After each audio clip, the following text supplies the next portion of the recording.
Hola mis estimados amigos, ¿cómo están? Es que las ratas siempre quieren andar apareciendo primero. ¿Cómo están? Bueno, los saludo desde el bello estado de Michoacán, aquí en la base Bravo. Pues ahora sí que tomando ciertas precauciones, no jugando ni cayendo en el pánico, simplemente descobijando a quienes pretenden engañarnos. Más vale estar bien informados, más vale estar perfectamente informados a caer presa del juego de panistas, de perredistas, de priistas, que están desesperados, sobre todo los panistas, por lograr poner de rodillas al presidente de la República y forzarlo a que condone los millonarios impuestos a quienes ellos les deben, tanto los del PAN. Obviamente a todos sus titiriteros, a todos sus dueños, a todos sus mascoteros. Pero esto será muy difícil, a pesar de que les quiero comentar algo. Las predicciones sobre este virus tan potente son preocupantes porque se calcula que simplemente en México estaremos empezando a sentir lo fuerte de esto mañana. Mañana será el día que se empezará, como quien dice, a romper el huevo y a salir el virus en su totalidad a quienes estén infectados del mismo. ¿Por qué? Porque se calcula que dura 15 días trabajando en el silencio, 15 días reproduciendo, 15 días haciendo su fortaleza para luego salir con todo el potencial que se dio en Italia, que se dio en China y que se está dando en Estados Unidos, entre otros. Sin embargo, para muchos millones de ciudadanos sigue siendo el presidente de la República una figura importante de tranquilidad, de mesura, de prudencia, pero sobre todo, es como un mástil del que hay que agarrarnos en plena tormenta, dicen. El presidente envía y va y viene mensajes de tranquilidad, les dice al pueblo de México: miren dónde estoy, miren a dónde voy, miren lo que hago, toco, saludo, beso, hago. Bueno, ¿qué decir?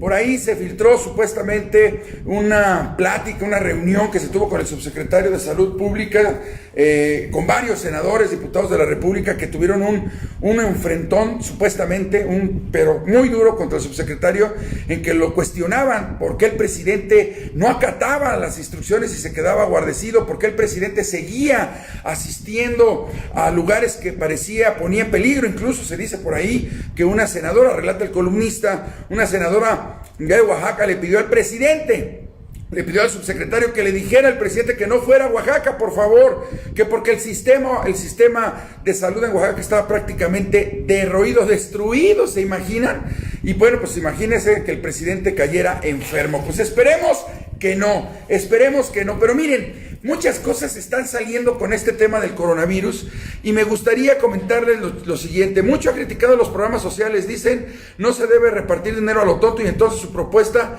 no se trata de lo mismo, dice Eduardo Medrano. Saludos a todos los amigos. A ver, rápidamente, déjenme: Higinio González, Mitzi Orozco, Alfonso Aguilar, ¿cómo estás? Samuel Méndez, Ariel González, Gonzalo Moreno, Alfredo Tapia, Marco Cortés, Tapia Gaitán, ¿cómo estás, abogado? Juan Pablo Villalón, Víctor Manuel Navarro Reyes, ¿cómo estás?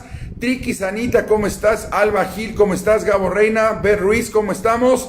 Eduardo Medrano, Elic Luis Zúñiga, José Luis Ureña, ¿cómo estamos? William Obando, Lourdes Torres y Ubaldo Ferreira. Bueno, pues rápidamente esta transmisión, no quiero quitarles el tiempo, sé que ustedes están ocupados en cosas más importantes y sé que están atendiendo mucho los llamados del gobierno, que por cierto ya andan las patrullas en las calles de Morelia avisando pues que se tomen todas las precauciones. Besaita, ¿cómo estás?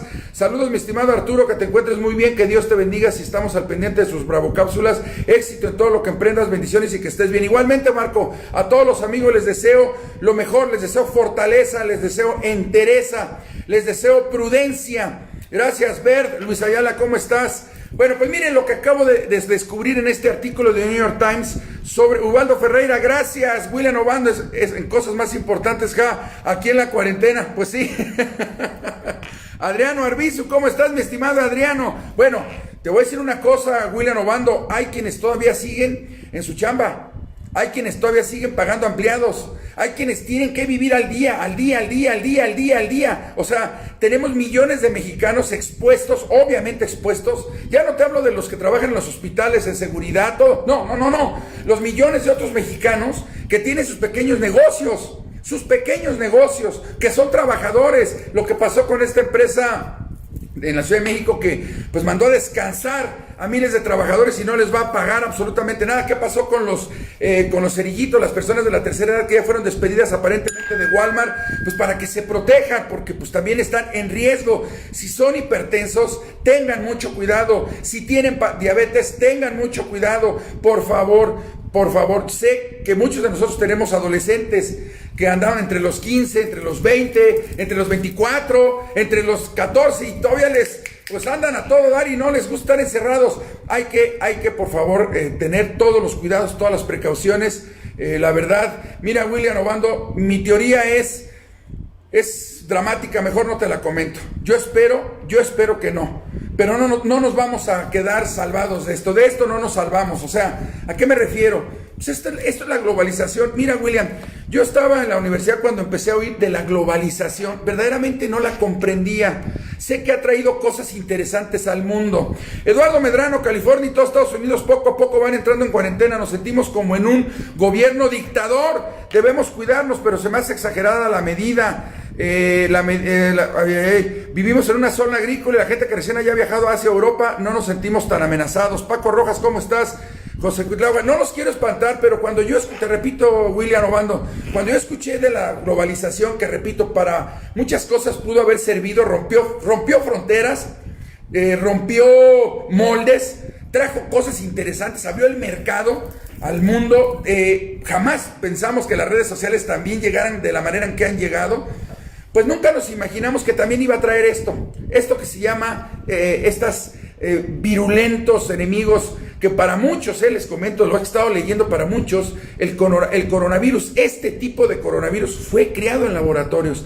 Hay científicos estudiosos que están, pero convencidísimos de que este en especial fue creado en laboratorio, que fue intencionalmente lanzado con una guerra bacteriológica aún no declarada, pero para generar cambios y obligar cambios en la actual situación de potencias. Ahorita les voy a leer algo que presuntamente uno de los, para mí, más extraordinarios lingüistas, analistas que existen en los Estados Unidos, que es Noam Chomsky, alertó sobre lo que es el Conavid y los Estados Unidos. Para muchos, igualmente saludos a Páscuaro, Jordi Arres, ¿cómo estás? Gustavo Brito, hay muchas teorías, está ahorita como muy movida la tierra. O sea, si nos asomamos al estanque no vemos de tanta tierra. Hay todo el mundo opina, todo el mundo quiere decir lo que piensa, lo que sabe, lo que no sabe, el miedo. Bueno, es un asunto que lo que sí da más pánico es la forma en cómo están revolviendo el agua. Eso es lo que sí más preocupa. Eduardo Ramírez, Sergio Pérez. Pero bueno, miren, en este mundo en México, que todo el mundo se siente empresario chingón y que todo el mundo se sienten de las élites. No, pues yo soy empresario, soy chingonzón acá. Escuchen con atención, por favor, este artículo de New York Times. Es hora de que los empresarios se den cuenta, los mexicanos, de que no comparten la agenda con los más ricos. Es indispensable que se unan y pidan políticas que acaben con los monopolios y la desigualdad. Qué interesante, ¿eh? Luz María Rojas, ¿cómo estás? Los saludo con mucho afecto. Por cierto, antes de seguir con el artículo, hace ratito les compartí en mi cuenta, les compartí en mi cuenta, perdónenme, es que ya me saltó aquí algo. Les compartí en mi cuenta un video del presidente de la República viajando a Oaxaca, donde él habla muy sereno, pero también habla muy sereno y dice lo que está haciendo, lo que va a hacer. ¿A qué va Oaxaca? Ya está en Oaxaca, por supuesto, ya está en Oaxaca. Ya hay un video donde está saludando a muchísima gente en Oaxaca, uno de los estados más golpeados por la corrupción de perredistas y priistas, una cosa verdaderamente espantosa de corrupción lo que es Oaxaca. Su gente ha sido terriblemente sobajada, terriblemente despreciada por los que los gobiernan, sin importar el color de partido. Son unos hijos de la chingada los que han llegado al poder desde el PRI, desde PRD. Les ha valido madre la gente de Oaxaca. Es un estado que tiene casi todo sosteniéndose con palitos. Sus hospitales han sido desmembrados. Una cosa de dar espanto como está Oaxaca. Ojalá, de veras, ojalá esa clase política podrida, toda esta bola de ratas asquerosas que se han turnado el poder en Oaxaca, como en Guerrero y en Michoacán, estas ratas asquerosas sean verdaderamente aplastadas. Porque ya merecemos los mexicanos acabar con este tipo de bichos. Adrián Villanueva, ¿cómo estás? Ricardo Lemos, ¿cómo estás? B. Ruiz, acá en San Antonio la mayoría de restaurantes están cerrados. solamente hay comida para llevar, lamentablemente, porque Oaxaca está hermoso, sí, claro, no deja de ser hermoso, pero con una desigualdad, una miseria. Pero los ricos, los poderosos, los políticos y empresarios, que son poquitos, se han encargado de hacer pedazos a ese estado, de una cosa asquerosa. Bueno, escuchen lo que dice este artículo. Es de Viri Ríos. Dice, la autora es analista política mexicana y doctora en gobierno por la Universidad de Harvard. Saludos, Marisol Nateras. Los empresarios mexicanos creen que son la élite económica, pero es una aspiración más que una realidad. La mayoría de ellos son parte de la clase media o baja. Para pertenecer al 1% de los hogares más ricos de este país, necesitarían tener ingresos promedio de al menos 872 mil pesos mensuales. Esto sin siquiera incluir en el cálculo a los honorarios, a los hogares ultra ricos. Lo digo esto porque hay por ahí algunos compañeros que hasta así se enfifís y no. Dice, por eso el empresario promedio en México debe pedir políticas que se enfoquen en empoderar a la clase media en lugar de defender a quienes ostentan la mayor parte de la riqueza del país. Puede parecer obvio, pero no lo es, nos dice el articulista. La clase media empresarial no debe tener la misma agenda política que las clases altas. Tal parece que el empresario mexicano común asume que por ser empleador y vivir de sus propios ingresos ya pertenece a la élite. No es así. Ismael Íñiguez, ¿cómo estás? Copérnico Villanueva, ¿cómo estás? Gusto saludarlos. Ante la crisis de salud y económica que ha empezado a generar el COVID-19 en el mundo, este es un momento crítico para que tanto los empresarios de clase media y baja como el gobierno de México alineen sus prioridades ante una posible recesión económica. Luis Núñez, ¿cómo estás? Los empresarios deben definir su propia agenda política que los distancie de los empresarios más adinerados. De los 2,7 millones de empresarios que hay en México, casi 2 millones son oficialmente clasificados como de clase baja o media, baja debido a que no tienen ingresos altos, habitan viviendas que carecen de algunos servicios básicos y tienen niveles de escolaridad bajos. Esto se traduce en que 7 de cada 10 empresarios tienen un ingreso tan bajo que no les permite satisfacer las necesidades de una familia de 4 personas. Incluso entre los empresarios que se consideran más productivos por estar en la formalidad, el 38% no logra llegar a la quincena bien librado si tiene un dependiente. Sin embargo, a pesar de la contundencia, dice Betsaida Medina, tenemos problemas en los fondos de jubilaciones y pensiones y en el sector salud con el desabasto de medicamentos. Diabéticos y enfermos de cáncer. Esta enfermedad llega como anillo al dedo porque el sector al que afecta es precisamente a los adultos mayores y a los enfermos de diabetes y cáncer que tienen bajas sus defensas. Jorge Antonio Mendoza Ledesma, ¿cómo estás? No te calientes, mono, dice Sergio Pérez Calderón. ¿Cómo estamos, Checo? Ilse González, ¿cómo estás? Chambala Ángel, ¿cómo estás? Bueno, les sigo leyendo este artículo porque es bien importante lo que la analista nos pone en la mesa. Dice: sin embargo, a pesar de la contundencia de los datos, el empresario promedio, gracias Luis, no parece querer aceptar que pasa por dilemas económicos. Por el contrario, ideológicamente muchos de ellos han cerrado fila contra las agendas redistributivas y los planes fiscales que aumentan los impuestos a los más poderosos, subsidios a la actividad productiva y en general a políticas que los beneficiarían. ¿Escucharon eso? Javier Humberto, ¿cómo estás? El gobierno mexicano ha contribuido a esta mala interpretación por sus propias fobias ideológicas. Con frecuencia el presidente de México, Andrés Manuel López Obrador, se refiere a los empresarios como la élite conservadora y los acusa de ser un grupo de influyentistas que han hecho dinero al amparo del poder político. Si bien es cierto que hay muchas fortunas en México que han sido hechas a partir de privilegios de mercado, amigazgos y relaciones con el poder, lo cierto es que la gran mayoría de los empresarios mexicanos son víctimas, no beneficiarios de esa forma de hacer negocios. Pero ni López Obrador ni las grandes empresas están en lo correcto. Necesitamos un gobierno mexicano más estratégico y menos ideológicamente infantil. Uno que se dé cuenta de que representar a la gran mayoría de los empresarios es compatible con su meta de poner a los pobres primeros por el simple hecho de que la gran mayoría de los empresarios en México son pobres. Y por el otro lado, las organizaciones empresariales también han alimentado la falta de conciencia de clase entre sus integrantes, en parte porque quienes toman decisiones políticas son casi siempre empresarios acaudalados. Híjole, ¿escucharon esto que es interesantísimo, que se los estoy compartiendo? El Consejo Coordinador Empresarial, uno de los más grandes conglomerados de empresarios en México, informalmente favorece la representación de las grandes empresas en su agenda política. Y Salvador Rojas, ¿cómo estás? Osvaldo Bote.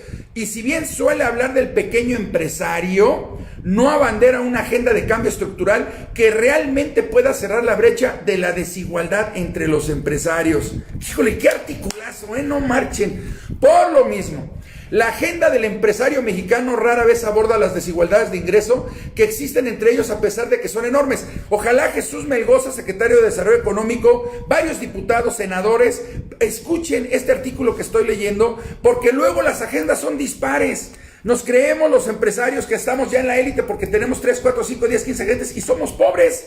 O sea, es que de clase baja, media y baja. Pero ¿escucharon por qué? O sea, por lo mismo la agenda del empresario mexicano rara vez aborda las desigualdades de ingreso que existen entre ellos a pesar de que son enormes. De hecho, si los empresarios mexicanos fueran un país, serían la nación más desigual de Latinoamérica. Esta desigualdad hace que los empresarios más ricos puedan aprovecharse de sus proveedores más pobres, usarlos como fuente informal de créditos y capturar la mayor parte de las utilidades. Es por esto que casi la totalidad de las utilidades empresariales se concentran en tan solo 10,000 empresas que representan el 2% de las unidades económicas formales. Fidel Ambriz, ¿cómo estás? Buenas tardes. Jorge Pérez, ¿cómo estás? ¿Qué les parece? El empresariado, ahí va, debe articular una agenda política que elimine las desigualdades entre ellos y las restricciones sistemáticas que les impiden crecer. Esta agenda debería buscar que se aumentara la recaudación de los empresarios que pertenecen al 1%, de forma que se tengan recursos para subsidiar apoyos para empresarios pequeños y se amplíen los créditos productivos a tasas preferenciales. Luis Íñigo García comparte el artículo, mi estimado Arturo. Saludos al Chango Virulento. Sí, cómo no, con mucho gusto. Max Sam, ¿cómo estás? Notario Peña, ¿cómo estás? Ahí les va. Ahí les va, es que esto es delicioso, es más delicioso que estarle sobando el lomo a las ratas, esas ratas, Juan García Tapia, esas ratas que ya debemos de aplastar, hijo de su madre. Ahí les va. El empresario debe articular una agenda política que elimine las desigualdades entre ellos y las restricciones sistemáticas que les impiden crecer, ¿sí? Híjole.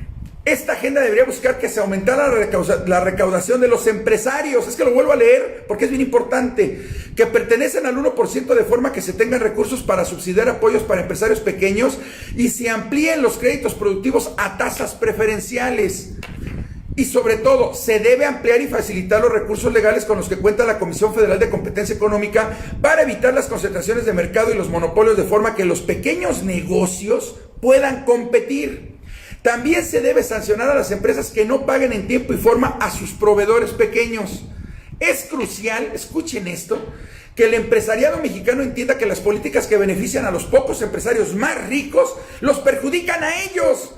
Muchas grandes empresas mexicanas han sido acérrimas enemigas de, por ejemplo, las políticas pro competencia porque la concentración de mercado las beneficia. Si los empresarios pequeños se organizan en contra de los monopolios y logran que la economía mexicana fuera completamente competitiva, se estima que el ingreso de las clases medias subiría un 17% y el de los pobres 31%. Es momento de que los empresarios mexicanos hagan conciencia del tipo de agenda política que les convendría más para desarrollarse como clase media. Esta agenda requiere creación de servicios públicos, limitación del poder de monopolios y aumento del poder de consumo del mexicano promedio. Es momento de que los pequeños y medianos empresarios tomen la voz y comiencen a organizarse para tener prioridades propias. Esta agenda debe no solo tener políticas públicas específicas, sino un llamado directo a López Obrador para que no alimente una retórica antiempresarial. Cuauhtémoc López, ¿cómo estás? Guillermo Gómez Navarro. El presidente debe tratar de escuchar a aquellos empresarios que quieran y se beneficien de reducir la desigualdad. Ante la emergencia del coronavirus, es más importante que nunca que el sector privado y público trabajen juntos. Ahí está.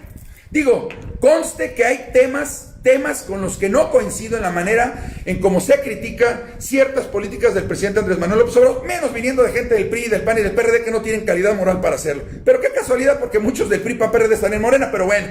Por ejemplo, Ricardo Monreal. Ricardo Monreal obviamente se ha sabido acomodar como una rata que es, junto con todo su grupito de senadores, el Cristóbal Arias y toda esa bola de farsantes que lo rodean, porque quieren instaurar un como poder alterno al presidente de la República. Faisal Moldes Ode Ale, Mar Pedraza, ¿cómo estás? Y bueno, pues ellos creen que apoyando con todo a Andrés Manuel van a poder sacar mayor tajada. Obviamente que lo que quiere Ricardo Monreal es empezar a acomodar sus gobernadores.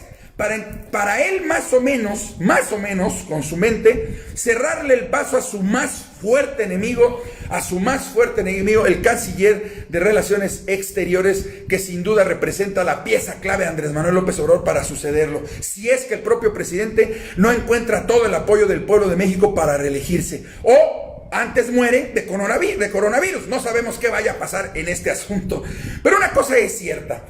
Antier los diputados de Morena lograron lo imposible. No la reelección, porque la reelección ya tiene un chingo que se hizo. Los primeros que violentaron el sufragio efectivo no reelección fueron los priistas y los panistas, que han traicionado a la Constitución muchas veces, la mayoría de las veces. Y los artículos que más han traicionado priistas, panistas y perredistas es 123, 124, el 5, casi todas los primeros 29 artículos de la Constitución. Bueno, ¿qué pueden decir esos cabrones? Pero bueno, Mar Pedraza, ¿cómo estás? José María Aguirre, ¿cómo estás? Hemos visto incluso cómo con superasesores en el Congreso local de Michoacán, superasesores del PRI, hacen cada babosada, cada estupidez, y eso que tienen filósofos y unos disque chingones ahí, cerebritos que no dan una, cabrón. Pero bueno, a lo que me quiero referir, o si dan una, más bien la dan para chingar, no para ayudar. Pero bueno, ahí está como los temas, tantos temas que se han pegado, porque dicen que Silvano está imputado porque ya no va a poder regalar notarías, que por eso ha sacudido a los notarios, que por eso los trae como balón de fútbol. Vaya usted a saber. El hecho es que en Michoacán, este estado, hay productores millonarios que no dependen del gobierno, afortunadamente. Muchos, infinidad, que ni siquiera los conocemos. Hombres que andan de guarache, hombres que andan sucios, que usted ni siquiera se imagina que son millonarios, ¿no? Que no andan de traje y corbata y chingones acá. No, sucios, hediondos, todo ahí andan en el campo, así. Millonarios, que traen cosas al mercado de abastos, andan ahí. Pero están los morelianos, esta clase especial de rémoras, este pequeño círculo de empresarios chupadores que se han aliado con estas ratas y que han encontrado en el poder público la mejor manera de enriquecerse brutalmente. Ya tenemos que cerrar el paso a todo eso, ¿no creen? La economía en Morelia colapsada, mono, sin estudiantes y el coronavirus, no tenemos ventas las pequeñas empresas, claro. Águila de Nacimiento, ¿cómo estás? Claro, mira, híjole, estamos frente a una recesión. Viene la ola del coronavirus y viene atrás la terrible recesión. Por eso me preocupa pues el tema mucho, porque a estados tan endebles en su economía como el nuestro nos va a hacer pedazos. O sea, me duele comentarles, pero incluso los propios números de los especialistas aseguran que esto va a durar hasta 5 meses, puede terminar en octubre y vendría diciembre, vendrían las heladas y vaya usted a saber qué pasaría, caray. Ay, espero que no sea así. Pero este artículo que les acabo de leer del New York Times me parece muy acertado. ¿Por qué? Porque los pequeños empresarios, creyendo que son de la gran élite, apoyan que no se castiguen a los grandes. Porque de repente dicen, ¿qué vamos a hacer si ellos... No. Es para todos. Hagámosles hacer que tiemblen ellos, los grandes acaparadores, los grandes monopolios que se han hecho, obviamente por muchas razones. Son a conveniencia de ellos, porque no pasan revocación de mandato, eliminación de los pluris, sanciona a todos los corruptos. Claro, las modificaciones a la Constitución que siempre se han hecho, mi estimada Dulce, por parte precisamente de priistas, panistas y perredistas, ha sido para favorecer al presidente en turno. Ahora, los diputados federales de Morena, ¿sí?, toman la batuta y dicen, vamos, junto con los del Verde Ecologista y algunos otros más, y modifican algunos puntos importantes de la reelección, donde dicen, no nos separemos del cargo, podemos, mientras seamos diputados federales, andar en campaña. Miren, el PAN, es que hay que acabar ya con la derecha, ya va. Que se quede nada más el PRI, la parte que verdaderamente sea de lucha social. El PRD hay que fundirlo. El PAN, que quede la parte que verdaderamente valga la pena. Y si no, aplastarlo. Porque ahorita lo que menos necesitamos son partidos políticos que estén generando miedo, que estén generando todo este escenario, como los gobernadores que tenemos, que no saben qué hacer porque se acabaron el sistema médico nacional. O sea, los gobernadores Destruyeron el sistema nacional, lo acabaron en los estados, se lo chingaron, lo robaron hasta más no poder. No tienen vergüenza estas ratas. Pero bueno, miren, ahí les va. Aparentemente en este portal dice, Chomsky revela que Estados Unidos necesitó estallar COVID-19 para no perder supremacía mundial ante China. Y les voy a leer, ¿cómo está Rafa Rodríguez? El primero, el activista, filósofo, político y lingüista Noam Chomsky hace referencia al coronavirus, pandemia que afecta a más de 120 países y analiza el impacto de este en la geopolítica mundial. Va, Omar Mújica, ¿cómo estás? Primero, USA necesitaba imperiosamente parar y retrasar la locomotora china para no perder su supremacía mundial económica y su papel de gendarme planetario. 2. La CIA, Bilderberg, Israel y demás poderes mundiales acuerdan hacer estallar una guerra bacteriológica de baja intensidad, propagando en territorio chino un virus de laboratorio, el COVID-19. 3. Guerra de baja intensidad porque el virus no afecta a los niños y jóvenes, mano de obra futura, y en cambio se ceba con las personas mayores, mano de obra inactiva. 4. La estrategia USA pasa por propagar el virus en la ciudad donde el gobierno chino tiene un laboratorio de investigación bacteriológica del coronavirus, SARS, MERS y ébola. Así tiene la coartada perfecta para echar la culpa al gobierno chino sobre la hipótesis de un escape o accidente fortuito. ¿Cómo está Ricardo Lemus? 5. La estrategia USA pasa por expandir el virus en el mes de enero, Año Nuevo Chino, para producir una parálisis total, al haber millones de desplazamientos y que afectarán a todos los sectores de la sociedad china. ¿Cómo estás, doctor licenciado Emilio Guadarrama? Notario Martínez Emiliano, Ricardo Lemos, ¿cómo estás? Se ve un panorama negro, hay que ser muy conscientes. 6. La estrategia de Estados Unidos en una primera fase pasa por tener a raya varios enemigos de la administración Trump, y así el siguiente país infectado de importancia es Irán, soltando el virus letal para ser obligado a paralizar su economía, sociedad y posible respuesta de sus fuerzas armadas, sobre todo ante el riesgo militar que puede implementar contra Israel. 7. El siguiente enemigo afectado de importancia es Europa, siempre muy hostil a Trump y a sus recetas económicas proteccionistas. Para ello, inoculan el virus en la región de Lombardía, donde gobierna la Liga Norte de Salvini, recordando que Salvini es un traidor a ojos de la inteligencia americana por apoyar a Putin en todos los foros internacionales y verse implicado en sobornos rusos. ¿Están escuchando lo que les estoy comentando? Esto no lo han escuchado en ninguna parte. Este es un análisis hecho por un hombre que de veras sabe lo que está pasando en Estados Unidos. Lo que no entiendo es por qué tanto papel de rollo siempre va a estar ahí. Es necesario seguir consumiendo lo mismo. Al contrario, reducir gastos porque la carencia económica viene a nivel mundial de los gobiernos, dice Berta Calderón. Los gobiernos deben de quitar todos los impuestos para ayudar a todos los ciudadanos. Cuba ya tiene la cura y China va a comprar el antivirus. Saludos Arturo, saludos Berta. Ahí les va. Ya parecía resultar extraño la dispersión del virus en una región rural de la Italia profunda. Pero la venganza se sirve en plato bien frío y Salvini no fue siquiera recibido por Trump en su gira americana. Relaciones congeladas y bien distantes. Ahí les va. También Italia es escogida como país receptor del virus por entablar excelentes relaciones comerciales con China en una nueva ruta de la seda. La inteligencia americana sabe que después de Italia la Unión Europea sufrirá un colapso económico global al verse paralizadas sus economías nacionales en su lucha contra el virus. El esfuerzo titánico de Europa ante esta amenaza bacteriológica dará lugar a una debilidad frontal europea ante el Brexit británico, beneficiando al primer ministro Johnson, el gran aliado inglés de la administración Trump. 9. Una vez consumida la pandemia paralizadora del planeta, llegará la segunda fase.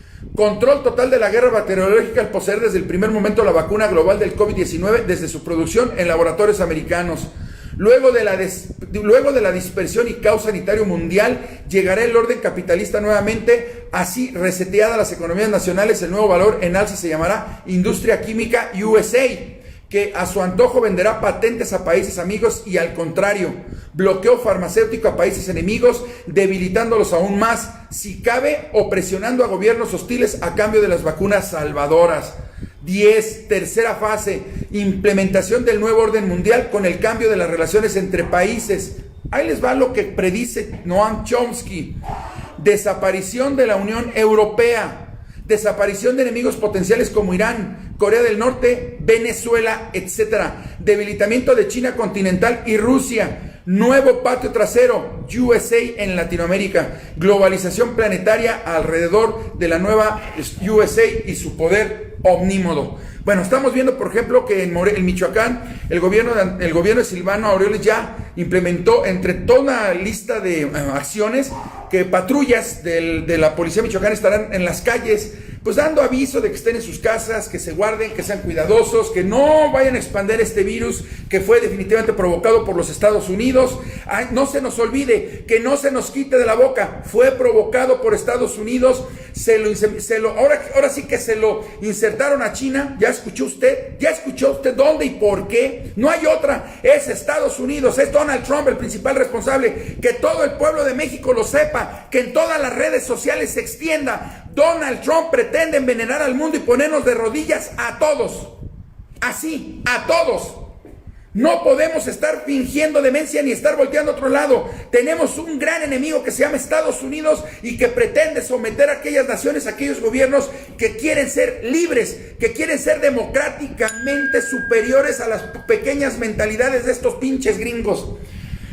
Tomen advertencia, sean cuidadosos, porque el virus sí está. Sí lo implantó Estados Unidos, sí lo soltó Estados Unidos en contubernio con Israel, porque quieren doblar a las naciones que les han sido fuertemente opositoras. Eso es lo que nunca se nos debe de olvidar. Y por otro lado, insistir a las autoridades estatales que no nos usen como conejillo de indias, que no callen, que nos digan cómo van las cosas para estarnos preparando. Porque ¿saben una cosa? El silencio de Silvano me preocupa, porque obviamente este señor tiene pretensiones políticas que no quieren que se le acaben si nos damos cuenta del despedazadero del sistema de salud que hay en Michoacán. Sí, ese es el grave problema. No me convence esta mujer que está al frente de la Secretaría de Salud, porque no, por más que me digan que es epidemiológica, que muestre sus currículums, dónde ha trabajado y cuáles han sido sus casos de éxito, para estar al frente de tan importante responsabilidad. Porque esta mujer no va a tener la capacidad, se los puedo asegurar. Y me preocupa que los diputados no atiendan el llamado para que pongan manos a la tarea y se den a investigar cómo están las instalaciones de salud en todo el estado. O ya lo saben y por eso prefieren abstenerse o tienen miedo. Eso es lo que no podemos permitir. Es importante que todos los colegios de notarios, de abogados, insistan, porque todos corren peligro, todos, sus esposas, hijas, hijos, todos, su silencio cobarde les va a costar. Y será muy tarde cuando lo quieran recapacitar. Hay que exigirle a los diputados que nos digan en qué condiciones se encuentran los hospitales, porque no puede ser la única voz cantante Silvano. Eso es bien importante.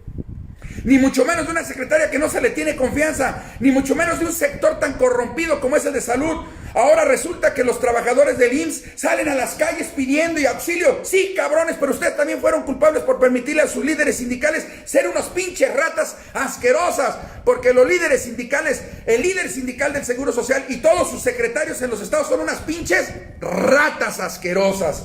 Esa es la verdad. Y ahora quieren que el pueblo se una con ellos cuando han sido unos hijos de la soberana chingada.